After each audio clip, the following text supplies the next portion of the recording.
చండీపుర అనే వైరస్ ఇప్పుడు భారతదేశాన్ని భయపెడుతోంది. గుజరాత్లో ఇప్పటికే చాలా వేగంగా విజృంభిస్తోంది. ఈ వైరస్తో ఇప్పటి వరకు 22 మంది చిన్నారులు మృతి చెందారు. 35 కేసులు యాక్టివ్గా ఉంటే 184 అనుమానిత కేసులు కూడా ఉన్నాయి. దోమలు, ఇసుక ఈగల నుంచి ఈ వైరస్ వ్యాపిస్తుందంటూ తెలుస్తోంది. ఇప్పటికే పలు జిల్లాలకు చండీపుర వైరస్ విస్తరించింది. 9 నెలల నుంచి 14 సంవత్సరాల పిల్లలపై దీని ప్రభావం ఎక్కువగా ఉంటుంది. జ్వరం, వాంతులు, ఫిట్స్తో ఆసుపత్రులకు క్యూ కడుతున్నారు. మెదడుపై తీవ్ర ప్రభావం చూపించే వైరస్ అంటూ ఇది తెలుస్తోంది. వైరస్పై ఇప్పటికే అప్రమత్తతను మొదలుపెట్టింది ప్రభుత్వం. ఆరోగ్య శాఖ కూడా దీనికి సంబంధించి కొన్ని గైడ్ లైన్స్ ఇష్యూ చేసింది. చిన్నారుల ఆరోగ్యంపై తల్లిదండ్రులు అప్రమత్తంగా ఉండాలని, వైరస్ లక్షణాలు కనుక కనిపిస్తే వెంటనే ఆసుపత్రికి వెళ్లాలంటూ సూచిస్తోంది. ప్రభావిత ప్రాంతాల్లో ప్రత్యేక వైద్య బృందాలు మోహరించాయి. కేసులు పెరగడంతో సర్వేలెన్స్ ముమ్మరం చేశారు అధికారులు.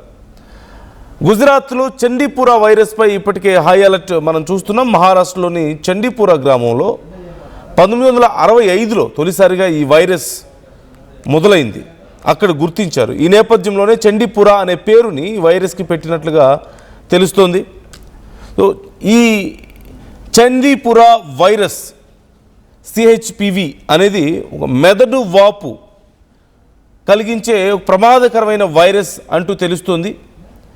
ఇది ముఖ్యంగా 15 సంవత్సరాల లోపు పిల్లలకు ఎక్కువగా సోకే అవకాశం ఉంది.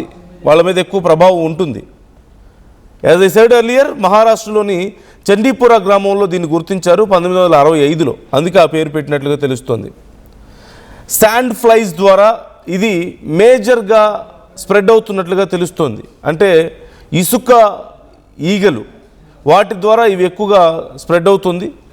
కొన్ని రీసెర్చెస్ ప్రకారం దోమలు లేదా టిక్స్ కూడా వాహనాలుగా ఉండే అవకాశం ఉంది అని తెలుస్తోంది. మేజర్గా అయితే ఈ శాండ్ ఫ్లైస్ ద్వారా, అంటే ఇసుక ఈగల ద్వారా, దాని తర్వాత కొన్ని రకాల దోమలు, అలాగే టిక్స్ ద్వారా కూడా, అంటే పేల ద్వారా కూడా ఇది వ్యాపించే అవకాశం ఉంది అని చెప్తున్నారు.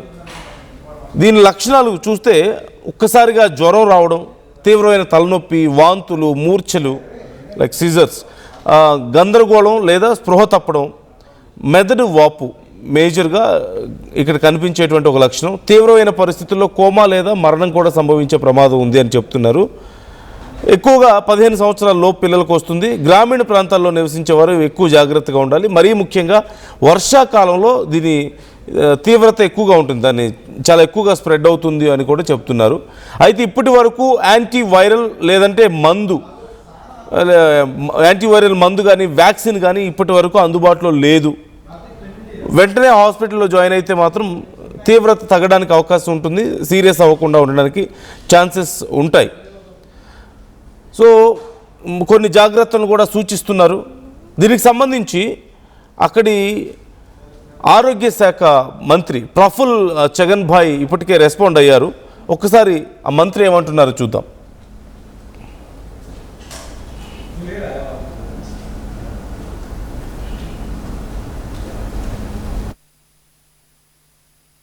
गुजरात में 184 पेशेंट का हमने ब्लड टेस्ट करवाया, जिसमें शंकास्पद पेशेंट का, जिसमें 35 पेशेंट का पॉजिटिव रिपोर्ट चांदीपुरा वायरस है, जिसमें अभी 7 पेशेंट का इलाज वेंटिलेटर और ऑक्सीजन के साथ आईसीयू में चल रहा है. सुपर स्पेशलिस्ट डॉक्टर की निगराह में इलाज हो रहा है.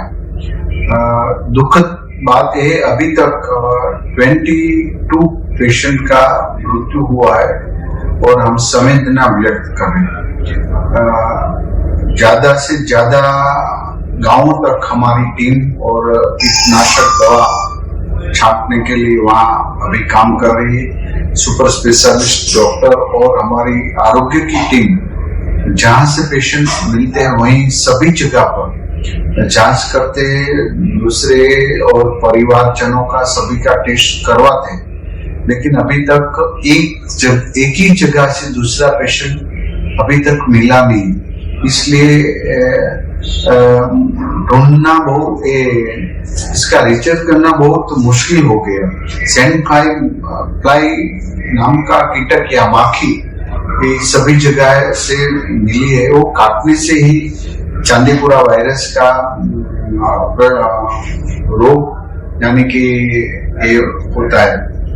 आज पूरा गुजरात में सभी पीएचसी, सीएचसी सेंटर और अस्पताल, सिविल अस्पताल में इलाज के लिए सभी डॉक्टर के साथ कम्युनिकेशन गांधीनगर हमारी टीम के साथ हो रहा है और आशा रखते हैं कि एक भी अभी మరిన్ని డీటెయిల్స్ తెలుసుకుందాం. కృష్ణమోహన్ జాయిన్ అవుతున్నారు, మా ఏపీ ఇన్పుట్ ఎడిటర్.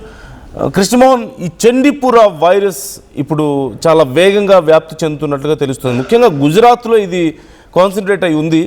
సో బయటకి వ్యాపించడానికి అవకాశం ఉందా ఇతర రాష్ట్రాలకి? అండ్ అధికారులు ఏమంటున్నారు? గుజరాత్ లో విజృంభిస్తున్న చండీపుర వైరస్ మాత్రం కొంత ఆందోళన కలిగిస్తున్న అంశంగానే మనం చూడాలి.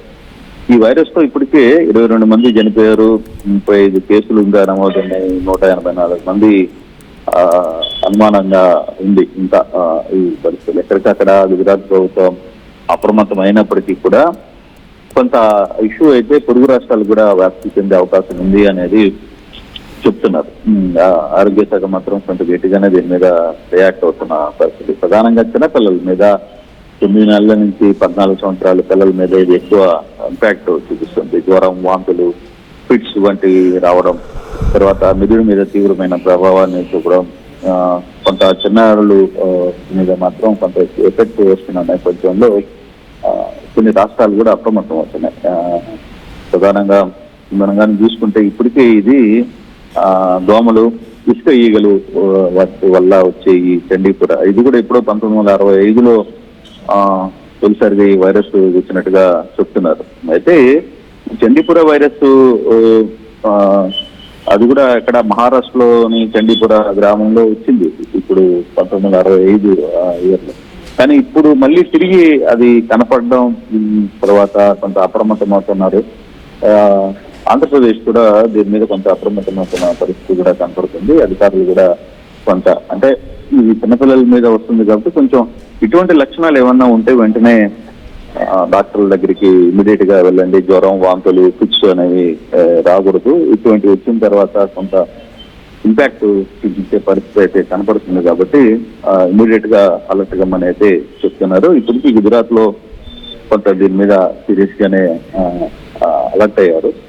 బట్ ఇతర రాష్ట్రాల్లో కొంచెం ఉందా, ఇతర రాష్ట్రాలకి వ్యాప్తి చెందే పరిస్థితి ఉందా, అందులో మైనర్ పిల్లలకి వస్తున్న సందర్భంలో కొంత అన్ని రాష్ట్రాల మీద కొంత అప్రమత్తంగా ఉండాలి అనేది గుజరాత్ ప్రభుత్వం కూడా చెప్తుంది. ఇతర రాష్ట్రాలు కూడా పక్కన మహారాష్ట్ర, ఇతర రాష్ట్రాలు కూడా వచ్చే అవకాశం ఉంది కాబట్టి కొంచెం అప్రమత్తం కావాలని అప్రమత్తం ఉంది.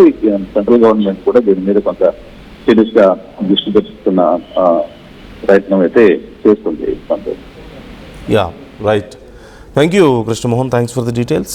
సో మొత్తం మీద ఈ వైరస్ ఇతర ప్రాంతాలకు వ్యాపించే అవకాశం ఎంత అంటే, ఇతర రాష్ట్రాలకు వ్యాపించే అవకాశం ఎంత అంటే చాలా తక్కువగానే ఉన్నట్లుగా తెలుస్తుంది. ఎందుకంటే ఇది కరోనా వైరస్ లాగా ఒకరి నుంచి ఒకరికి డైరెక్ట్గా వ్యాపించేది కాదు. మేజర్గా శాండ్ ఫ్లైస్ నుంచే ఎక్కువగా ఇది వ్యాపిస్తుంది.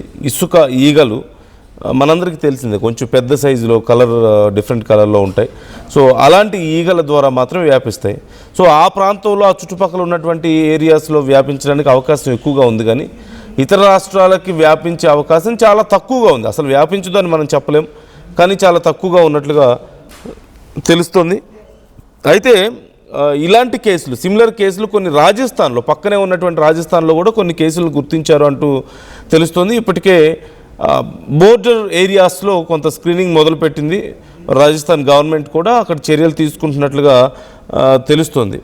సో వర్షాకాలంలో శాండ్ ఫ్లైస్ ఎక్కువగా ఉండే ప్రాంతాల్లో ఇది ఎక్కువగా స్ప్రెడ్ అవ్వడానికి అవకాశం కనిపిస్తుంది. అయితే ఇప్పటికే దీనికి సంబంధించి కొన్ని గైడ్లైన్స్ రిలీజ్ చేశారు. శాండ్ ఫ్లైస్ కాటుకి గురి కాకుండా పూర్తిగా చేతులు దుస్తులతో కప్పుకొని ఉండాలి, అంటే మొత్తం బాడీ ఎక్కువగా కవర్ చేసుకోవాలి. ఒకవేళ మీ ఏరియాలో కనుక శాండ్ ఫ్లైస్ ఉంటే దోమ లేదంటే శాండ్ ఫ్లైస్ నెట్లు ఉపయోగించడం మంచిదని చెప్తున్నారు. అలాగే రెపెలెంట్స్ కీటక నివారణ మందులు వాడాలి. ఇంటి పరిసరాలని శుభ్రంగా ఉంచుకోండి, చెత్త చెదారం ఎక్కువగా లేకుండా. పిల్లలకి జ్వరం, వాంతులు, మూర్ఛలు కనిపిస్తే వెంటనే హాస్పిటల్కి తీసుకువెళ్ళండి. దానివల్ల ఇనిషియల్ స్టేజ్లోనే దాన్ని గుర్తించడానికి అవకాశం ఉంటుంది. వెంటనే ట్రీట్ చేస్తే ఈజీగా బయటపడడానికి అవకాశం ఉంది. లేట్ చేస్తే ఎక్కువగా డేంజరస్గా మారే అవకాశం, అంటే మెదడు వాపు రావడం, పిల్లలు కోమాల్లోకి వెళ్ళడం, కొంతమంది ప్రాణాలు కోల్పోవడం కూడా జరుగుతుంది ఇప్పటికే. సో ఈ అంశానికి సంబంధించి ఇంకా డీటెయిల్స్ రావాల్సి ఉంది. పూర్తి స్థాయిలో అధికారులు ఇప్పటికే డీటెయిల్స్ కలెక్ట్ చేస్తున్నారు. ఏ ప్రాంతాల్లో ఈ శాండ్ ఫ్లైస్ ద్వారా ఇది వ్యాపిస్తుంది, ఎక్కడెక్కడ సమస్య ఉంది, ఇంకా ఎటువైపు వ్యాపించడానికి అవకాశం ఉంది అనే కోణాల్లో కూడా ఇప్పుడు విచారణ జరుగుతున్నట్లుగా తెలుస్తుంది. సో మీ అభిప్రాయం ఏంటి ఈ అంశానికి సంబంధించి? మరొక సరికొత్త సమస్య దేశవ్యాప్తంగా విజృంభించే అవకాశం ఉందని మీకు అనిపిస్తుందా? కొంతమంది భయపడుతున్నారు ఇతర రాష్ట్రాలు కూడా ఇది ఎక్కడ వ్యాపిస్తుందో అని. ముఖ్యంగా చిన్నపిల్లల్లో 14-15 ఏళ్ల లోపు పిల్లల్లోనే ఇది వ్యాపిస్తున్నట్లుగా తెలుస్తుంది. కాబట్టి జాగ్రత్తగా ఉండాల్సిన అవసరం అయితే